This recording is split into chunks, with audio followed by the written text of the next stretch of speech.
കൊച്ചുവേളുപ്പാൻ നേരത്തെ കുകിയുണർത്തുന്നതാരേ നീ?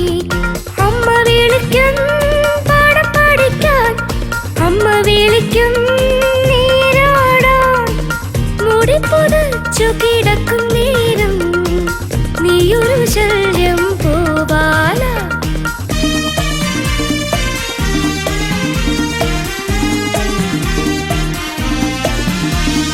പൂവൻ കോഴി പോവാല കുകിവിളിപ്പതാരേ നീ? കൊച്ചുവേളുപ്പാൻ നേരത്ത് കുകിയുണർത്തുന്ന